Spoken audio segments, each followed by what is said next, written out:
अस्सलाम वालेकुम, welcome back to my YouTube channel. तो नहीं, कैसे हैं आप लोग? I hope you all are doing great. तो इस टाइम की दोपहर का टाइम है और मैं यहाँ पे छल्ली एंजॉय कर रही हूँ। और हुआ ये था कि हमारे जो घर के बाहर है ना, वो फेरी वाला गुजर रहा था। मैंने आवाज़ सुनी तो मैं स्पीड ऑफ लाइट से जो है वो भाग के अंदर गई। मैंने अपना वॉलेट निकाला क्योंकि मुझे ये था ये यहाँ से पास ना कर जाए। तो मैंने फिर उसको रोका, मैंने उसको स्टॉप किया। मैंने कहा जी एक छल्ली दे दें।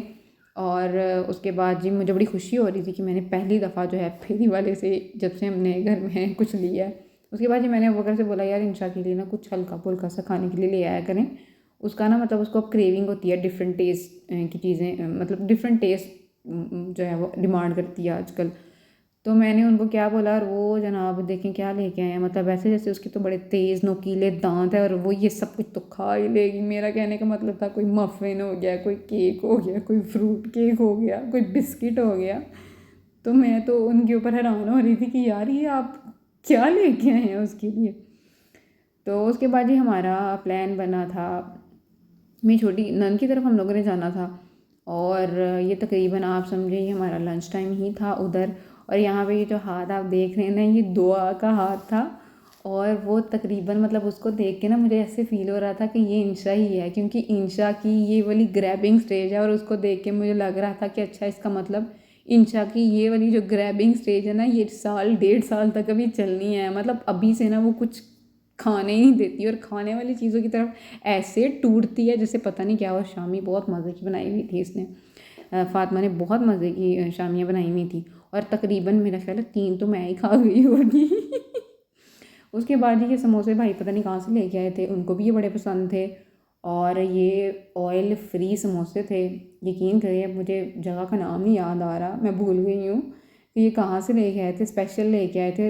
वाकई में ऐसे लग रहा था जैसे इसको स्टीम किया हो। इसके अंदर ना तो मुझे अंदर ऑयल नज़र आया ना बाहर कहीं कोई कोई कतरा भी होता है ना ऑयल का, ऐसे जैसे इसका ऑयल ही निकाल लिया हो सारा। तो उसके बाद जी अब वो चले गए थे कब्रिस्तान। और कब्रिस्तान से वो वापस आए और हम लोग तकरीबन कोई कोई 2-3 घंटे जो है ना हम लोगों ने वहाँ पे स्पेंड किए, बहुत मज़ा आया। और उसके बाद जी हम लोग वापस आ गए थे। और हुआ ये था कि इंशा अभी मौसम बड़ा मतलब इतनी ठंड नहीं है, सही मौसम था, धूप में हम लोग गए हैं। तो जनाब धूप में बस उसको बाइक पे लेके गए हैं तो उसको जी हवा लग गई है। एक तो बच्चों को हवा बड़ी जल्दी लग जाती है, एक तो बच्चों की हवाएं ख़राब हुई हुई हैं, ऊपर से इनको हवाएं लग जाती हैं।